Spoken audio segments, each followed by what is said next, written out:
I'm absolutely fascinated with China at the moment, and recently I went down a rabbit hole on how they lifted 800 million people out of poverty. It's so interesting, and the country is so smart. They didn't just throw money at the problem, they restructured their entire economy. I don't know if you guys realize this, but in America, after you buy a house and you finish paying off your mortgage and like your principal payment, every single year you still have to pay property tax. But in China, if you buy, you finish paying it all off, it's yours. There's no property tax to keep your land. It's like it's your house and it's your land. So in the past 4 decades or so, China has been able to raise 880 million people out of poverty. Just for a reference, that's about 70% of the world's impoverished population. And that is obviously no small feat. Out of the 832 counties in China that were living at the poverty level, which in China the poverty level is considered $2.30 a day, all of those counties, all 832 of them have been raised above the poverty line. They are no longer in poverty. As an American with uncertain economic futures, with trade wars going on, with hot wars going on, with cold wars going on, I think it's important that we look not only to our own past, because we have gotten ourselves out of poverty, think post-Great Depression, what FDR implemented with the New Deal, but also look to countries that are currently doing it now, so that if we ever need these type of systems, which we currently do in America, when we need these type of systems, we can look to our leaders to implement something similar. Baby boomers, the generation that built the suburbs, cheered on Reagan, fought a war on drugs, and collected Beanie Babies, are now the fastest growing demographic of people experiencing homelessness in America. Remember the American dream: work hard, buy a house, retire comfortably? Well, it turns out it has an expiration date, and it's around the age of 65. Hey besties, welcome back to the channel. So today we're diving into a very real, very raw topic that a lot of people are living through, but very few people actually talk about honestly. We're comparing what it means to be poor in China versus the United States, two global giants with wildly different systems, economies, and social safety nets. But underneath all the headlines and politics, the core question remains: who actually has it worse? And more importantly, why?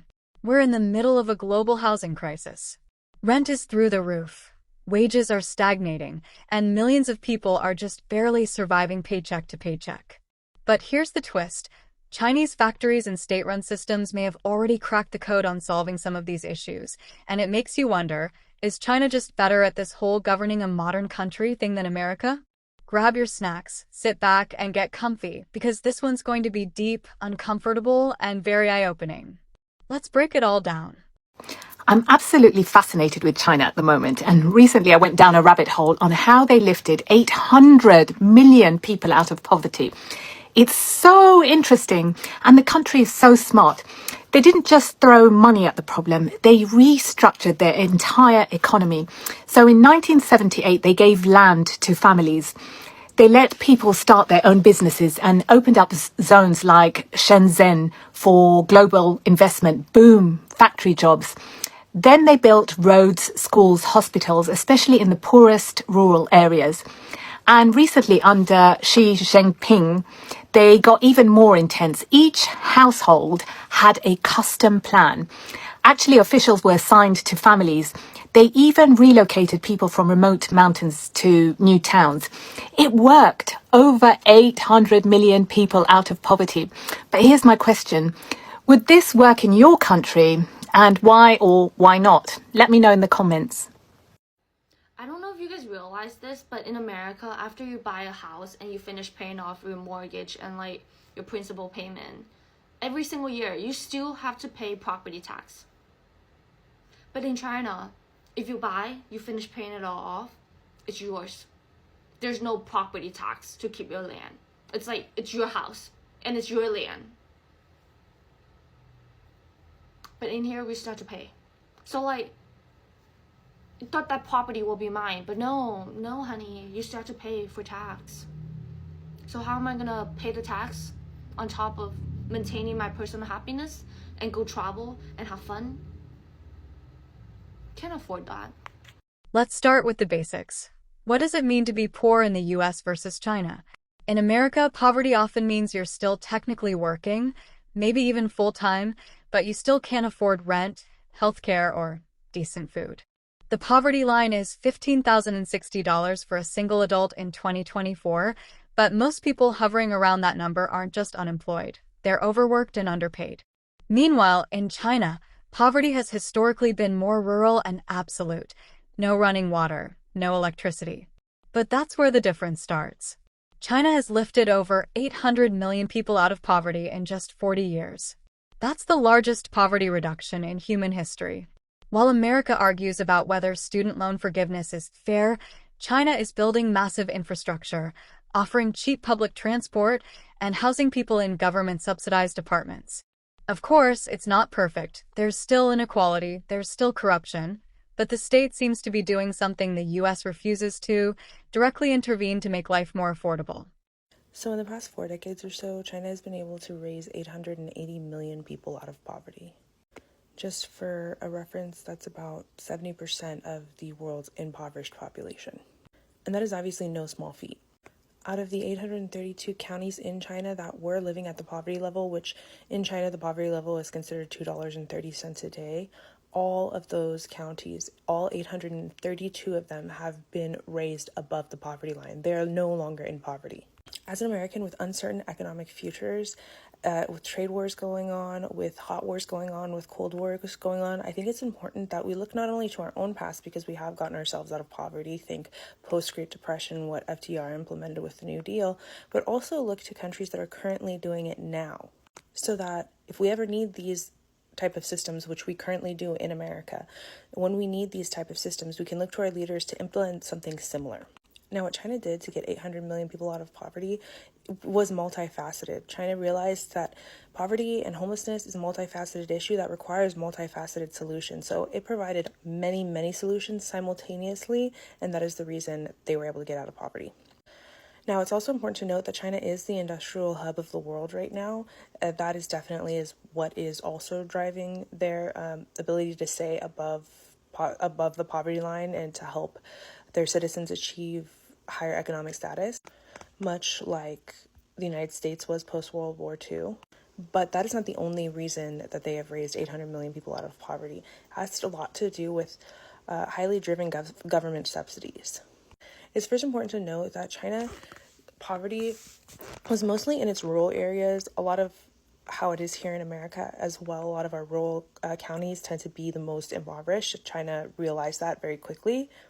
And the way they realized this is they targeted the areas and the counties that needed the most economic help, and those ones happened to be the rural communities. Within those rural communities, they did highly specialized poverty reduction plans, meaning they went to each family and tried to figure out why each family was impoverished to help them, and built their own plan to help them out of poverty.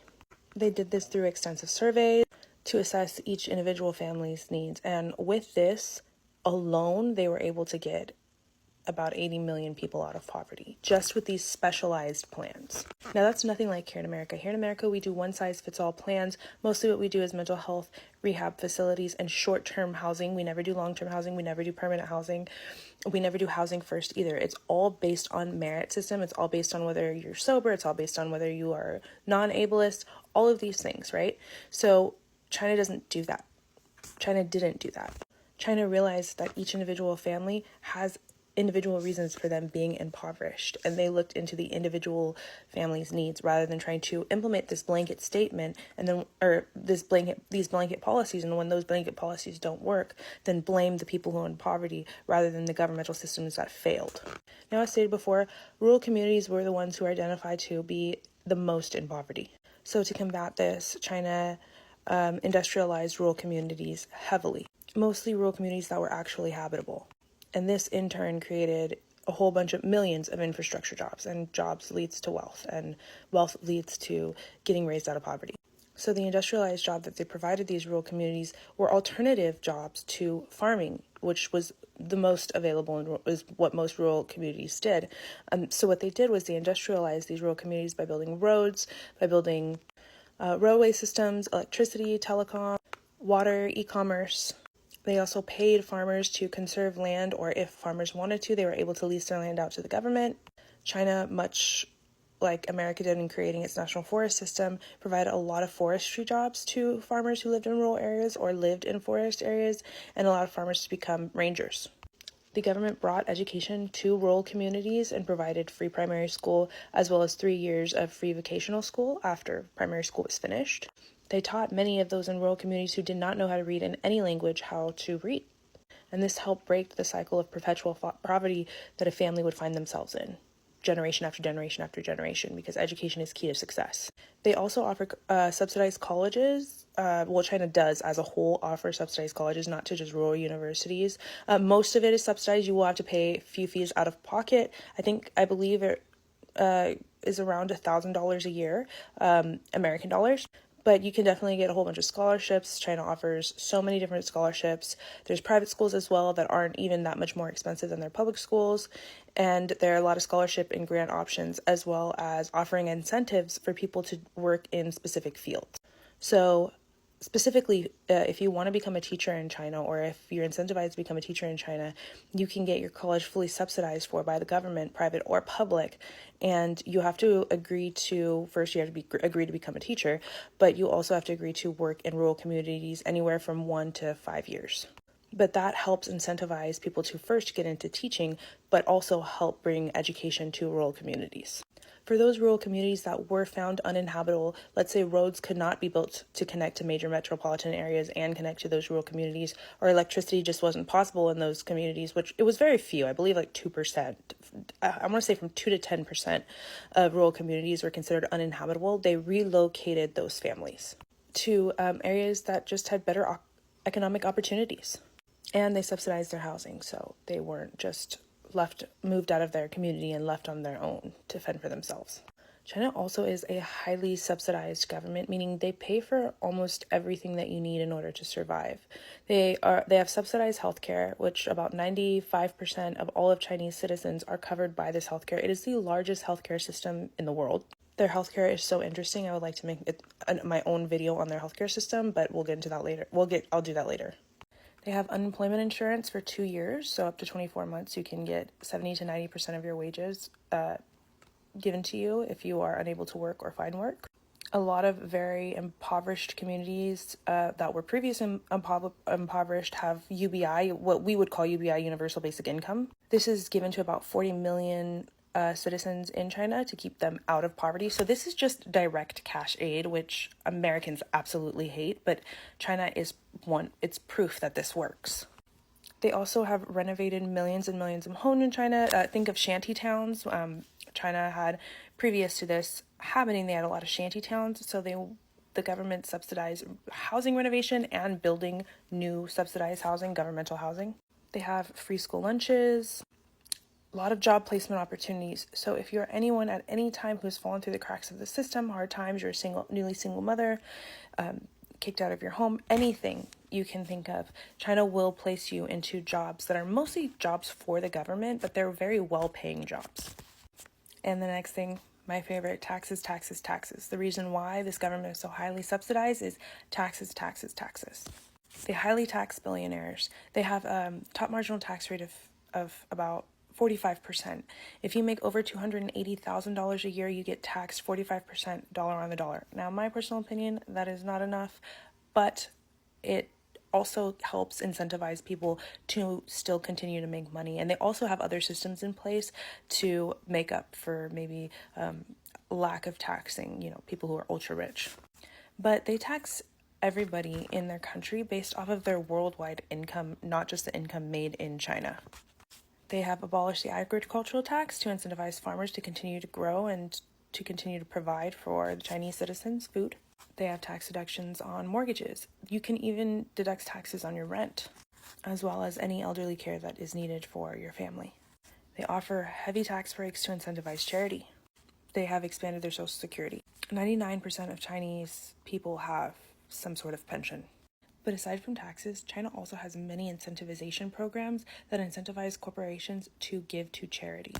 As I said, the tax incentives and all state-owned enterprises must give to charity. There is no room for negotiation. We have all heard of China's social credit program. What we think is it applies to citizens. It actually just applies to corporations.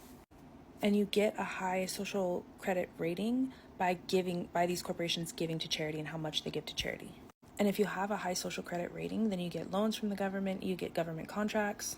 There's also philanthropy rankings in China, where the top donors get honored by the government. These philanthropy ratings have been known to incentivize other corporations to also give to charity. Aside from that, there are also social expectations that those who make a lot of money redistribute their wealth. These come from ideals like Confucianism or from governmental sects such as socialism and communism. They just have collectivist ideals. And lastly, the party is aligned in the same goals. The goals are always to redistribute the wealth, and all who fall behind are held deeply accountable. As an American with uncertain economic times, I can say we can learn from them. Let's talk about housing, because this is where the cost of living truly crushes people. In the US, rent inflation has been insane. In cities like San Francisco, New York, and even Atlanta or Phoenix, monthly rent can easily hit $2,000 or more. In 2023, nearly 50% of renters in America were classified as rent-burdened, meaning they spend more than 30% of their income on housing. Add utilities, groceries, and transportation, and you're already in the red before the 15th of the month. Meanwhile, China is churning out apartment buildings like it's a national emergency, and in many ways it is. The government encourages urbanization and meets it with massive construction projects. Chinese factories can build modular homes in just days, at a fraction of US costs. Entire cities like Shenzhen were built in just decades, transforming from fishing villages into megacities. Is the quality always great? Not always. But people get roofs over their heads, and that's more than we can say about the homeless epidemic in places like Los Angeles or Seattle. America argues about zoning laws. China builds. America blames immigrants. China drafts 5-year plans. It's a mindset difference, and it shows in how quickly people get housed. Being poor in the US doesn't just mean you can't afford rent. It means you can't afford to get sick. America spends more per capita on healthcare than any other nation on Earth, and yet has some of the worst outcomes in the developed world. Over 40% of Americans say they skipped medical care in the past year because of cost. Even with insurance, copays, deductibles, and surprise bills bankrupt thousands every year. Now compare that to China. While China's healthcare system is far from perfect, it's heavily subsidized by the government. Most citizens can walk into a clinic or hospital and get treated for a fraction of the cost in the US. China has even started using AI and remote diagnostics in rural areas to address healthcare deserts, something the US could only dream about, stuck in a system run by for-profit insurance companies. Even COVID exposed this brutal gap. China shut down cities, tested millions daily, and built emergency hospitals in days. America ran out of ventilators and argued about wearing masks. If you think China is just good for handbags and jewelry and shoes, you think it too small. A lady just came on my For You page talking about she can build me a house in 48 hours, have it delivered to my home, fireproof, waterproof, rust-proof, and it only takes 3 people to set that thing up. She could deliver that house to my house, and it'll only take 48 hours to make. And then the video, literally right before hers, a man came on there talking about he can get me a BYD Seal car for $11,000. That thing looked like a 2025 Tessie. You telling me you could give me that for 11 bands? You sure? Now, when I pop out with my modular home, my 8-bedroom modular home, and my 2025 BYD looking like a Tessie, don't say I didn't tell you. China putting us on right now. It's not just about handbags and Nikes and jewelry. No, you can get like your entire life from these people. Like, they had a man, he popped up on my FYP earlier today, and he was like, I have nothing in my house made in the US, but everything in my house is made from China, which makes so much sense. Okay, let me tell you the Chinese living standard. By talking about average income is meaningless. Like United States Embassy in China, they tell Chinese people average American family they own $1.2 million. And I don't think you own that much money, right? In the reality is 70% American living paycheck to paycheck, 700,000 homeless. So let's talk about China. When you talk about average income in China, China have 1.4 billion population. The average range is so big. Okay, so let's talk about this way. In China, almost 100%, so maybe 99.99% Chinese family and the Chinese people, we all own savings. If we don't work 1 year, 2 years, we will not be homeless or go bankrupt. And over 95% of Chinese family, we all own our own homes, and we don't have property tax. Our daily cost is very low. Also, like in countryside, like me, I was born in countryside. I have my own land, my old house in countryside. Those house and land will never be bought by capitalists or oligarchs. They will be mine till the day I die. And 100% people like me born in countryside, we will have those properties. So that's how China protect people's basic human rights. Also in China, we don't have heavy tax. Our tax is very low. Even though some poor people, they only make $5,000 a year, these poor people, they all have their own homes and they still can afford their fresh food, internet, transportation, everything, okay? And that's the thing you need to compare, the living situation, not average income. Average income is just like a Western capitalism system way to think. It doesn't work on China. Also, the middle class population in China is more than the whole population in the United States.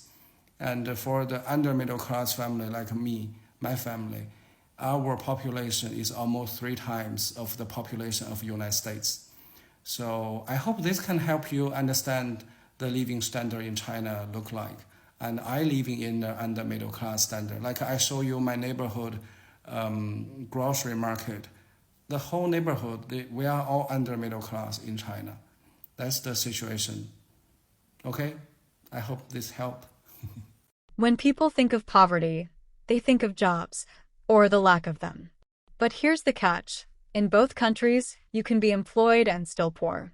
In America, minimum wage is stuck at $7.25 federally. In many cities, you need to work 3 full-time jobs just to survive.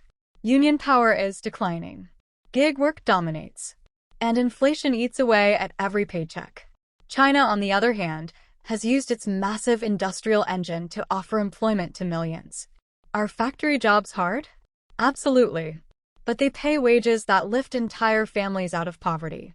More importantly, China's central government uses economic planning to make sure entire regions aren't left behind. America leaves everything up to the free market, which really means big corporations and hedge funds decide who sinks or swims. There's no perfect system. But when the American dream is now a distant fantasy for many young people, while Chinese youth are buying homes in their 20s, we have to ask, who's really failing their poor? Baby boomers, the generation that built the suburbs, cheered on Reagan, fought a war on drugs, and collected Beanie Babies, are now the fastest growing demographic of people experiencing homelessness in America. Remember the American dream? Work hard, buy a house, retire comfortably. Well, it turns out it has an expiration date, and it's around the age of 65, give or take a bankruptcy or two. The plan was to work 40 years, pay off your mortgage, retire with Social Security, maybe a pension, and spend your golden years judging your kids and their lifestyle choices. In reality, the mortgage never got paid off, costs outpaced wages, and your pension got replaced by a 401k that got wrecked in the 2008 financial collapse. And Social Security? Do you really want to talk about Social Security right now? So now Grandma is living in a Corolla with a rescue Chihuahua and on a 20-year wait list for senior housing, but hey, she does get a discount on a bus pass. The problem is the system is not prepared for them. Shelters aren't designed for people with oxygen tanks and wheelchairs. Affordable housing has a longer wait list than a CVS receipt, and healthcare causes people to murder CEOs. We are in real trouble. So back to the American dream. It turns out it only works if you're young and healthy and die before rent is $2,000 a month. The American dream was built on isolation, this idea that you can do everything on your own and you don't need any help. And this is why this system is created the way it is. It's threadbare, it's underfunded, it has a just work harder logic to it. The ironic part is it was built by the very generation that is now falling through it. I bring this up because it's happening to my mom. When my stepdad died, she was down to one income, under $700 a month. We'd never owned property ever. So her entire Social Security income went to paying rent, nothing left. So if I didn't move in, she would be homeless. Now, I love the fact that I get to know my mom in this context and we get to take care of each other. I really wouldn't trade it. Obviously, I would trade it if she wasn't in crisis, but I love the fact that we get to do this. But it's not okay. The American dream has to shift, and we got to start taking care of each other. And I believe the generations coming up behind absolutely understand this, because we don't want what's happening to our parents to happen to us or the kids that we might have. Thanks for watching. Here's the deepest layer of this conversation: how each country thinks about poverty. In America, being poor is often seen as a personal failure. Work harder, they say. Pull yourself up by your bootstraps. But in China, there's more of a collective understanding. Poverty is a social issue, and it's the government's job to fix it. That difference shapes everything from public policy to national identity. China's government invests in people through education, housing, healthcare. In America, the government often invests in defense contracts, subsidies for billion-dollar corporations, and tax breaks for the ultra-wealthy. Chinese officials talk about common prosperity. In America, billionaires go to space while teachers work side jobs just to pay rent. When poor people in China demand better treatment, they sometimes get it. When poor people in the U.S. protest, they get criminalized. The U.S. loves to lecture the world about freedom and prosperity. But if you're broke in America, it often feels like you're on your own. Adios, besties, and thank you for hanging in there for this one. I know today's topic was a lot, but it's time we stop pretending that poverty is some abstract policy debate. This is real life for millions of people. And while no country is perfect, China seems to be solving problems that America keeps ignoring. If you found this video informative, hit that like button, leave a comment about your own cost of living experiences, and subscribe for more deep dives on global politics, economics, and everything in between. And remember, poverty is not a failure of character. It's a failure of systems. See you in the next one. Adios, besties.